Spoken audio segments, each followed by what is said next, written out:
Hi everyone, welcome back to a very queer book club. Today I'm super excited to be sitting down with Sophie Gonzales, the author of Only Mostly Devastated, to begin our month discussing her brilliant book. If you've not purchased your copy yet, you can do so by following the link in the description below to purchase it from Little Shop of Stories in Decatur, Georgia. I think it's a fantastic indie for this book because they both have musical inspirations. So without any further ado, here is Sophie Gonzales.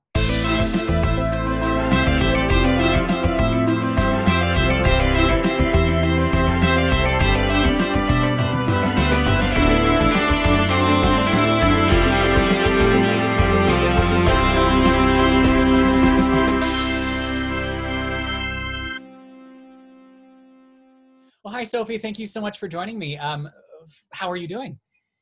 I am really good. How are you? Can't complain. I'm super excited to chat about Only Mostly Devastated. First off, will you let everyone know a little bit about yourself, just for anyone who might not know who you are? My name is Sophie Gonzales, and I am a young adult author. My pronouns are she, her, and I'm the author of Only Mostly Devastated, which came out this year, Perfect on Paper, which comes out next year, and Off the Record, which I wrote with Cal Dietrich, which comes out next year as well. So a few things happening. Busy. Yeah, which is how I like it. I love it. I love it. So I would love to chat a little bit about Only Mostly Devastated because I mean, you know how much I love this book. I have not made it any secret. So for those people who may not have, read it yet, will you just tell people briefly what Only Mostly Devastated is? Yep. So I guess the easiest way to describe it would be like, imagine if you took Grease with John Travolta and Olivia Newton-John, or the musical version, but you made it gay. Just way gayer.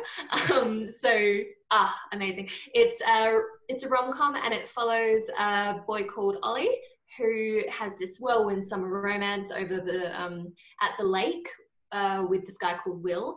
And then Ollie's this is in North Carolina. Ollie's thinking he's going back to California, but due to a family emergency, finds out that he's actually going to be transferring to North Carolina for his senior year. And of course, finds out that he is actually at the same high school as Will. But the Will from the summer, who was really kind and caring and confident in his sexuality, is very different to the Will that he finds at this new school. This one is a jock, he's a bit of a class clown, and he is definitely not out. And why was writing this specific story so important to you? What I was trying to do with Only Mostly Devastated was just to create the most tropey, cliched, classic romance movie kind of thing I possibly could, but to give that to a queer audience. I'll be frank, I wasn't trying to do anything boundary breaking. I wasn't trying to create a story that no one had seen before. I was trying to do the opposite. I was trying to say, hey, these stories have, especially all those ones from the 90s and the early 2000s, all those classic romance movies, they starred white cis-het people just forever. They have millions of them. I wanted to take one of those stories and give it to the queer community and to say, hey, all of these books, that are, deep and angsty and issue-based are fantastic, but also, hey, here's a really fun romance that is just here to, that we can all have fun with. There you go. Great. Well, I think you mentioned not wanting to do anything boundary breaking, but I think in doing that, it is boundary. And I feel like we get so many stories that it's like, this is the hard turmoil of queer people throughout history. And this is the issues that queer people dealt with in the 80s, because obviously there was a lot that we dealt with. But I think the fact that we can see queer stories now that are just joyous, that is boundary breaking. So I commend you for that. What are some of the big themes and messages that you're hoping that readers will take from, obviously it's very joyful, it's happy, it's fun, but there are a lot of really lovely things that it has to say. What are you hoping that people will take? So I think the main theme that I was trying to explore in Only Mostly Devastated was the theme of sacrifice, and I guess navigating where to draw that boundary. So I think something that I particularly struggled with as a teenager was that I was the kind of teenager who wanted to give myself. I'm thinking of like, there's been some discourse lately on like the giving tree and the rainbow fish and all of that. It reminds me of actually what I was trying to do with Only Mostly Devastated, because Ollie, the main character, he's very thoughtful. He's very preoccupied with making sure that everyone else is okay. But throughout the story, he actually learns two different things. So one is that it's okay for him to say no, and for him to say, actually, no, I'm not okay with being treated like this, and this is where I draw the line. But then on the flip side, he also kind of realizes that, he has had this idea of being, wooed, I suppose, that he would have this magical fairy tale happen, and he learns that, actually you have to be really active in your fairy tale, and generally you don't have a Prince Charming just appear out of nowhere and he's obsessed with you and like all you have to do is stand there and look pretty while he pursues you. It's actually no, where there should be some give and take here, and relationships should be a two-way street. Well, that's it's like one of the best opening lines ever. I realized Disney had been lying to me for quite some time about happily ever afters, which I just think that just kind of sets up the entire book, I feel, in just such a great way. I'm curious, because it says in your bio you're a psychologist full time. I'm curious as to, has your work as a psychologist kind of had any impact on your writing, or the stories you want to tell, or anything like that? I think that would have influenced the idea of exploring grief in Only Mostly Devastated.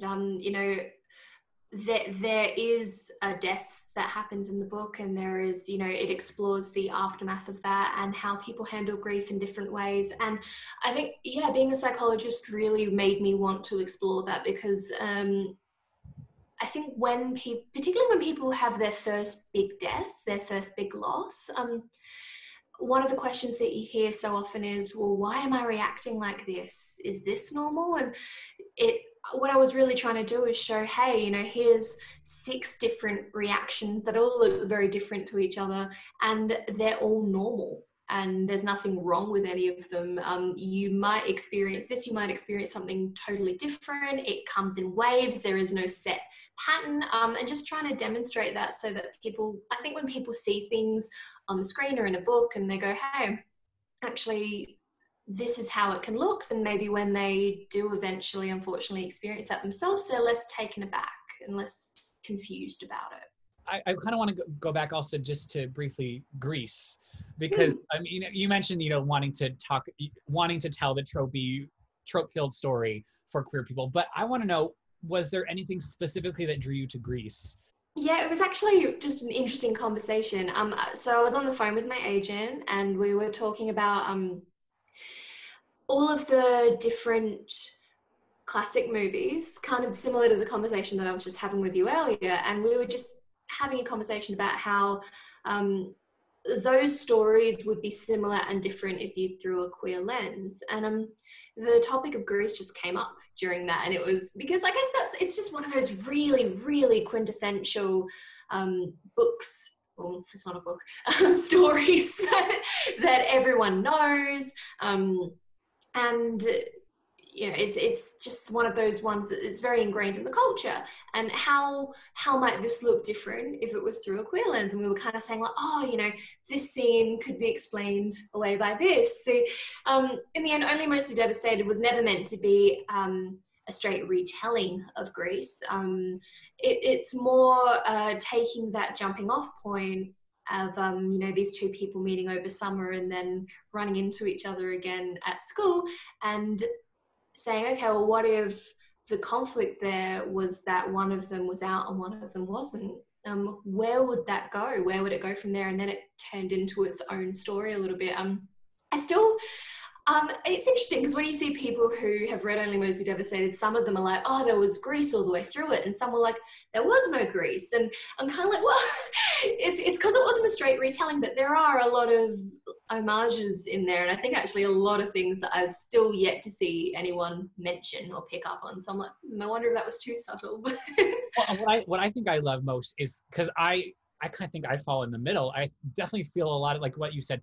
I feel like the Grease elements of it are a lot of heavy at the beginning. We get like the two separate, and like it's a Grease and High School Musical, that trope. And then it did kind of go off into its own thing, which I loved, because a queer person's experience is going to be different than a straight couple's. You know, that's just, I don't think there would have been any way to do a direct retelling of Grease with a queer couple, just because the experiences are different. But one thing I do love about Grease and Only Mostly Devastated is the extremely diverse array of side characters. And I would love to know a little bit more about what went into the crafting of like all this, like Neve and all these beautiful Laura that have such great arcs themselves. So I'd love to hear more about what went into them. Yeah, so I think obviously when it came to the side characters, the girls were the ones that I ended up deciding to focus on. At the very start, I'm like, should this be multi-point of view? I ended up just going with the one point of view so that we could spend more time with a smaller group of characters, because, you know, Grease is a musical and a film. It tends to be it's just a very different medium. You know, when you're in a book, you kind of want to be able to do that deep dive and really see like exactly what's behind all of this. Whereas, you know, an actor might be able to show that in like their emotions. You kind of have to get it across in a different way.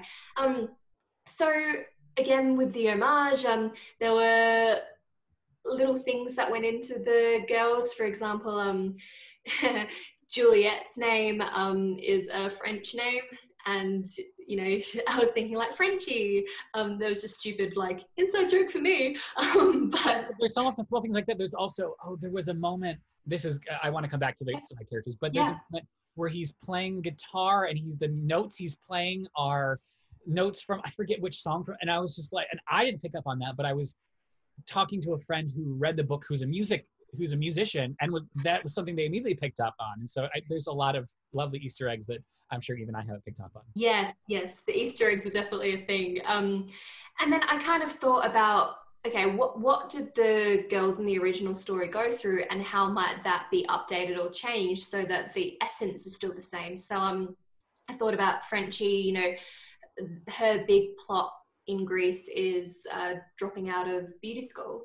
And so I thought, okay, well, the equivalent of that these days might be having these dreams, but then finding out that you actually don't achieve them on the first shot, which is, you know, a huge thing that a lot of people deal with, especially young people, and then having to process, okay, well, there's my plan gone, now what? So it was, you know, that was similar. Then, you know, Lara, she inherited some of Rizzo's prickliness, I think. But, you know, Rizzo obviously has a pregnancy scare. That wasn't something that I wanted to explore with Lara. So, you know, Lara ended up becoming a bi girl who has this really horrible thing happen to her towards the end of the book. And so I got to explore the ostracization and the, well, I'm a person too kind of themes that I really loved in Rizzo's arc. And then Neve was kind of a Jan and Marty squished together. So I think Jan's like innocence and, you know, friendliness and just like, with Marty's like, you know, I'm really, really beautiful. I'm really obsessed with romance and, you know, kind of just created a character out of that. So really leaning hard on that. And then with the boys side of things, I kind of just subbed in some of those, you know, when they're very cliquey in Greece, for example, they consider themselves separate to everyone else, but, you know, they still get along with the girls. So why might that be? What does that look like? And just taking that from there. Obviously, the characters, who do you think within Greece and Only Mostly Devastated, would there be any friendships you think that would be formed if these worlds were to ever collide? Mm-hmm. I mean, I guess I would probably anticipate that some of those characters would cross over a little bit. I can imagine Ollie and Frenchie being really close, for example, just that kind of like really open, friendly, similar energy. What about you? That's what I would like to know. Am I allowed to flip it? Sure. I mean, part of me thinks that Will and Danny obviously have similar issues that they're dealing with, but I don't know. I don't know why I think to ask you these things that I can't answer myself. I'm sorry. I guess I don't actually think Will would get along with Danny's friends very much. I can't, I think their version of cool is Right. different to what now would be considered cool. So I think Will would be a bit like... But maybe, okay. I feel like maybe Danny's friends and Will's friends, because they're both the weird jockey. Yeah. I don't know. You're the expert here. Maybe they can all be friends with each other, and then I think maybe Will would become friends with the pink ladies. Oh, absolutely. Yes, 100%. I'm also thinking of like Aunt Linda. Like Aunt Linda, I feel like is just a character that I want to talk about forever and ever and ever. Where does Aunt Linda in your mind kind of fit into all the Grease stuff? You know, she doesn't. And that's fine. That's what I figured. I just wanted to see. Yeah. So I guess when I was thinking through the story, first off, you know, you're thinking, okay, this is what I want to happen. I want this character to move across the country. Why? And then you're thinking, okay, like, and then at some point, obviously I thought, oh, you know, maybe there's a family illness. That sounds like, you know, in modern times, it makes a lot more sense than we just decided to stay. So like, why not? So I'm like, okay, like, in that case, then you have to think, well, why is this the worst thing that could happen to a character? When you're constructing a story, you don't just want to throw in, oh, my second cousin once removed died, but it's okay because I only ever met them once, so no big deal. Like, okay, who cares? Like, so obviously I had to make Aunt Linda a really big part of Ollie's life, because, you know, otherwise you just you lose any of the why did you do it? I know that I'm listening to myself and I'm like, oh, that sounds so morbid. Like, yeah, I had to make the reader really like her. But she became her own character. And, you know, I think as well, if you're going to introduce a storyline like that, that it cannot just be something that you're just throwing in, you know, for convenience, and oh yeah, then this happens so that this really important thing over here happens. Like, no, this was the important thing. This didn't just exist so that other things could happen. And I also think with Aunt Linda, it's so healthy and important to see adult characters that are 150,000% just so open and supportive of like her support of Ollie as a queer person is one of the most beautiful parts. So I think that also just makes Aunt Linda like just the best. We stand. We truly stand Aunt Linda. I want to know what you think, what like Will and Ollie and the gang, what are they doing in quarantine to, you know, stay sane and healthy? What are they doing? Will would be going out and getting exercise wherever he can, because he would be going absolutely stir crazy. I think Ollie would be handling it really well, actually. He'd just be, you know, playing his guitar, chilling out, maybe watching Frozen for the 50,000th time. He'd be on a lot of Zoom calls, I imagine, trying to, you know, catch up with everyone. But I think he wouldn't really mind having his own space very much. Probably spending a lot of time with the kids. And that's probably like those two families would be their, you know, his little cousins, they'd be his main social contacts. So yeah, probably, you know, driving him up the wall a little bit, because, you know, those kids would not like being shut up in a house doing homeschooling. Let me think. I think Neve would not be loving it at all, because she's got these really big dreams. You know, she wants to be out there, and her moment came, and now she's, you know, no, wait, come back, I was so close. So, you know, that's kind of sad, but I'd like to think that, you know, she's making do as well as she can. Juliet's taking the time to practice and get really, really good, and then smash it when admissions open again. And what are you doing? What are you doing to, you know, kind of stay sane and healthy in quarantine? It's interesting. Quarantine for us has hit right as I am the busiest with writing I've ever been in my life. What are you doing? 2 books or something? More. Good to know. Good to know. A lot of books. and a lot of things happening behind the scenes that I haven't really been able to talk about yet. But I think that in a parallel universe where quarantine didn't happen, there would have been a lot of me ignoring my friends and having to turn down invitations and feeling really guilty. So I guess the plus side for me is that I'm like, it's okay, there's nothing else to do anyway. Why not just do nothing but work all the time? And one thing that I'm really kind of focusing on with this blog is I'm talking with educators and librarians to kind of bring these books to, you know, more mainstream audience. I want to know, with the work you've done as a psychologist and with young people, do you have any thoughts or advice from maybe a educator or a librarian who is maybe trying to push these books in their curriculum or in their school libraries, but is receiving pushback from, you know, the superiors? Well, I guess, you know, I think the two main arguments for having queer fiction available for kids is, well, one is so that kids see themselves in books, and, you know, even just being able to explore that in a safe space where you don't need to reveal anything to anyone else. It can be pretty private and you're just exploring that yourself. I think that is really, really important for kids who are, you know, still figuring things out, or maybe they have things figured out but they aren't quite ready to share that yet. And that can be a really protective thing as well.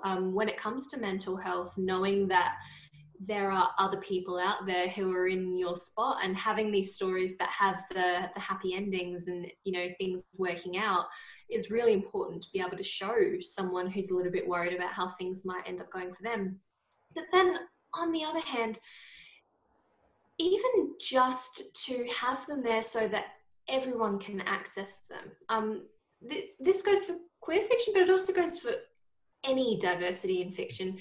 When you are exposed to things, when you read things and watch things, they become normalized, and, you know, you learn to understand things from someone else's point of view. And I think a lot of the time you kind of end up realizing, hey, this is maybe not exactly what I thought it would be, or I'm noticing a lot of commonalities there, and then really realizing, like, actually, I know that love is love has become such a catchphrase, but, like, genuinely, the emotion is the same emotion. So, you know, you might not be able to relate to who this person's falling in love with, but you might be able to say, hey, I've been in love and that's what it was like for me. And then, you know, for people on the A spectrum, then they can actually see that specific form of love reflected back for them and say, oh, that's what it's like for me. That's, you know, fantastic. So that can be really powerful and really normalizing. And I think that there is really no downside. There is absolutely no scientific data anywhere that reading about a thing turns you into the thing. Most of these kids have at least an inkling of, you know, where they might sit on the gender and sexuality spectrum side of things. And just being exposed to a thing doesn't change who you are. It really doesn't. It just, if that was the case, then a bunch of there would be no queer people, because for so long there was only straight content. So yep. Yeah, exactly that. And I would love to chat about the cover for just a moment, because I love the cover. And one thing, last month I chatted with Leah Johnson about You Should See Me in a Crown, and because one thing I'm getting a lot of requests from people, young people are asking me about books and stuff they can read that have a more discreet cover that won't out them if they're reading it.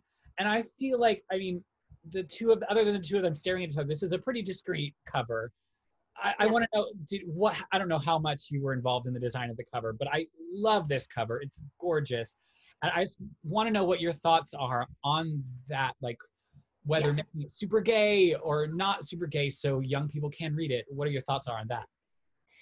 You know, it's interesting. And my friend Kale that I mentioned earlier, I think years ago, he was the first person to bring that up to me. I think going back, I was saying how much I loved the cover of Two Boys Kissing. And, you know, I think actually the story behind that cover was the author knew someone who took a photo, and it was just like, wow, this is so gorgeous. And I remember Kale saying to me, like, yeah, it's absolutely beautiful. I wonder, how that goes for kids who, really want to be discreet and want to be able to read this without anyone asking questions. And I hadn't, really thought about it like that before, but it made a lot of sense to me. And then when we did start the cover talks for Only Mostly Devastated, I had a chat with my editor about exactly that. And I'm like, look, that is important.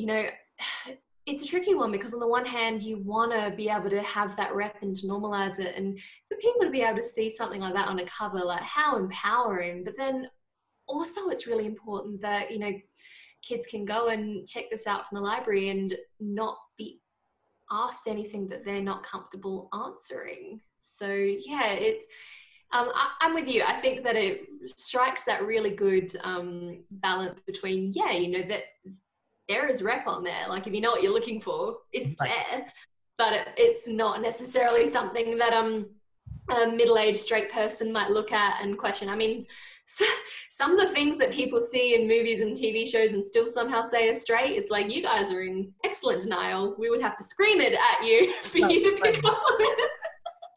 Exactly. Yeah. Like you said, I think this one strikes like a really perfect balance. Like, if you read the inside cover and then look at the front, you're like, oh, okay, I see what's going on there. But without reading the inside cover, it's pretty discreet.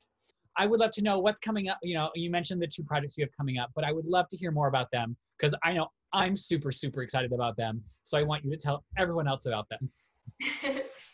So Perfect on Paper is coming out in March 2021.